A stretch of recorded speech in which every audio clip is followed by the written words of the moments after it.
DAB chairwoman Starry Lee steps down from her EXCO post. LegCo approves the government's temporary funding request. And in the U.S., Obama and Senate Republicans are on a collision course over the appointment of a new Supreme Court justice.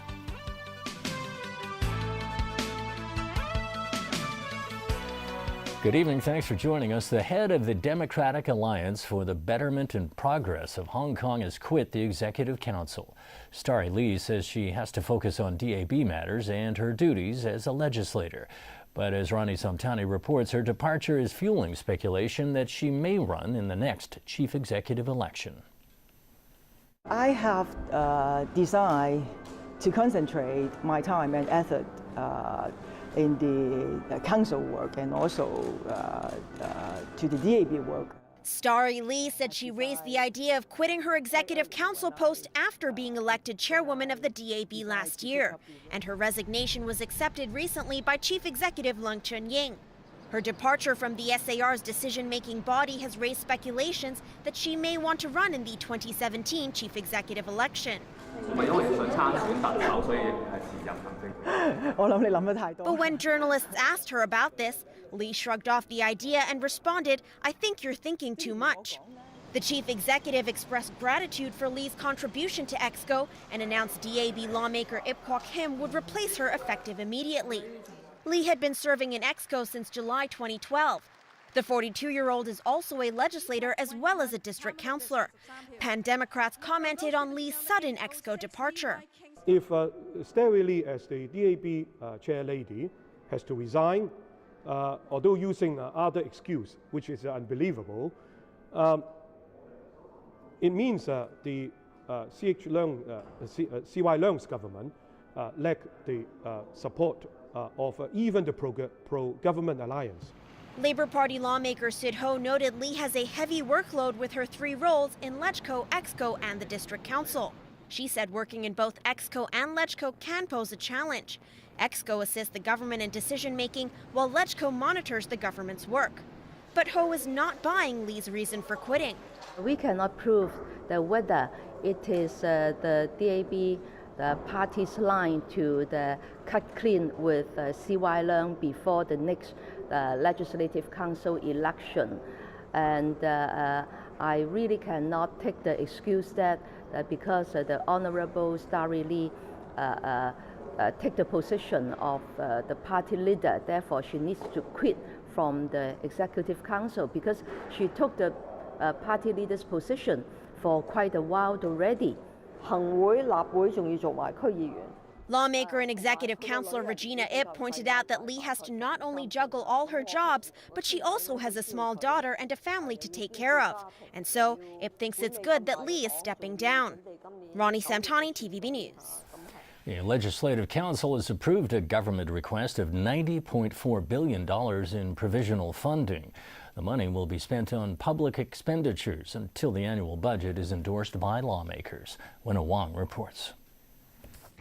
It took less than 3 hours for lawmakers to approve the request, and similar to many LegCo meetings these days, the session featured quorum calls.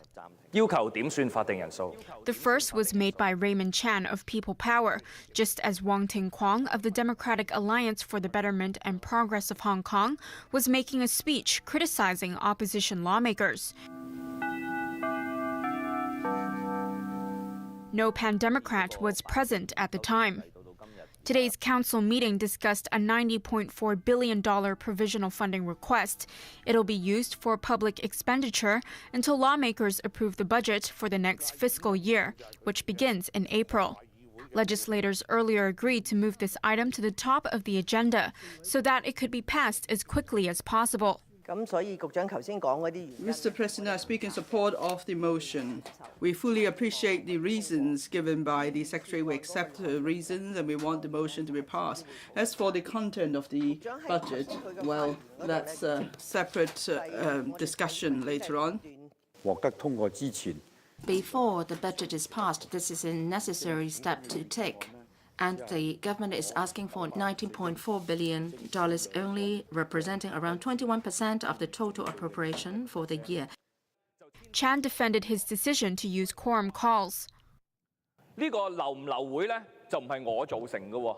It's not me who is causing the abortion of meetings. If the 40 members of the pro-establishment camp members are here, well, there will not be an abortion of meeting, not to mention a call for quorum. In the end, the funding request was passed with 36 votes for and 3 against. Pro-establishment and pan-Democrat lawmakers voted in favor. People Power and League of Social Democrats legislators voted against. Winna Wong, TVB News. Overseas now, and U.S. President Barack Obama is in a showdown with the Republican-controlled Senate over his nomination of Merrick Garland to the Supreme Court. As Sonia Artero reports, Republicans argue the seat should be filled by the next president. Today I am nominating Chief Judge Merrick Brian Garland to join the Supreme Court. Obama chose the 63-year-old federal appeals court judge to fill the seat left vacant by the death of Justice Antonin Scalia. This is the greatest honor of my life, other than Lynn agreeing to marry me 28 years ago. And for me, there could be no higher public service than serving as a member of the United States Supreme Court. Obama insists he purposely chose a nominee backed by Democrats and Republicans, and to refuse Garland over a game of politics would be wrong. I simply ask Republicans in the Senate to give him a fair hearing. If you don't, then it will not only be an abdication of the Senate's constitutional duty,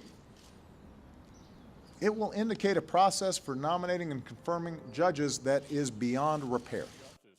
But just as the GOP-led Senate warned, it won't consider any nomination because the next president should make that choice. Mr. President, the next justice could fundamentally alter the direction of the Supreme Court and have a profound impact on our country. So, of course, the American people should have a say in the court's direction.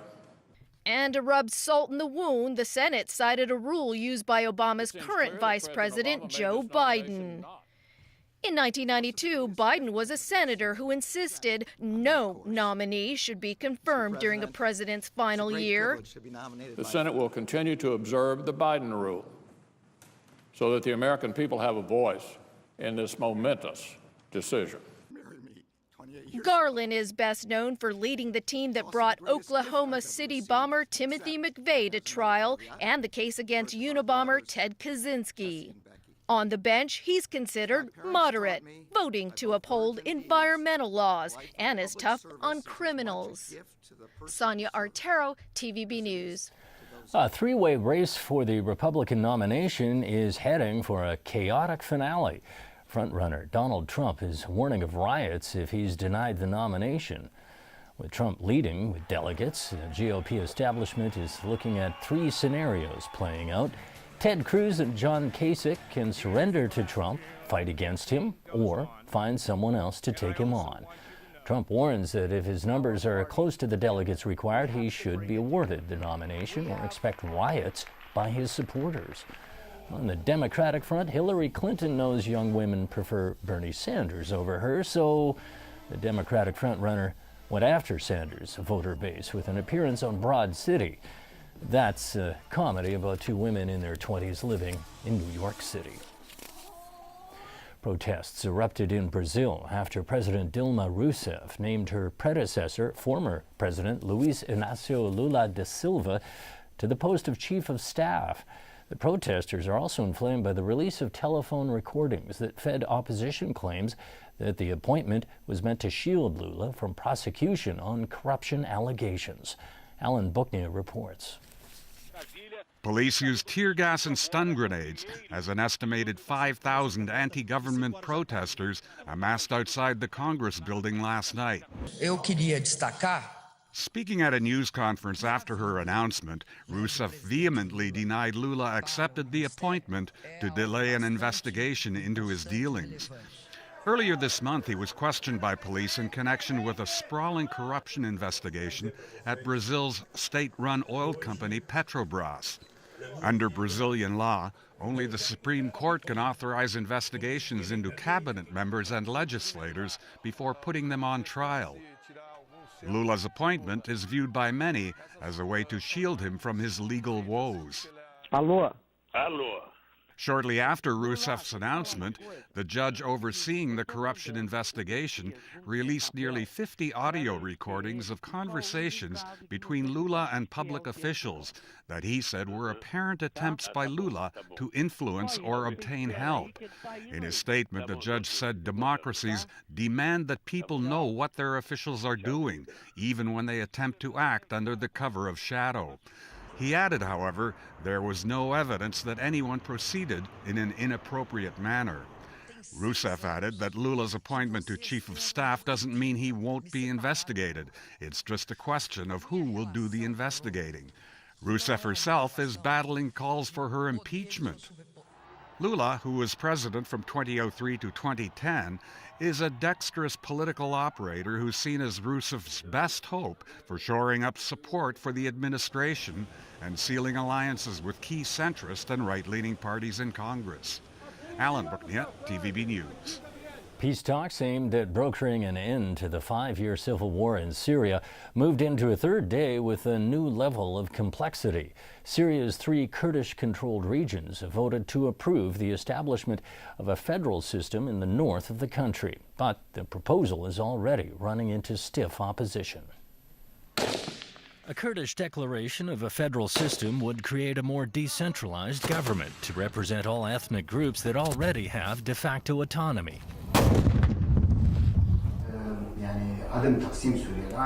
A spokesman for the main Syrian Kurdish group, which has so far been excluded from peace talks in Geneva, says the plan is the best way to prevent Syria's division.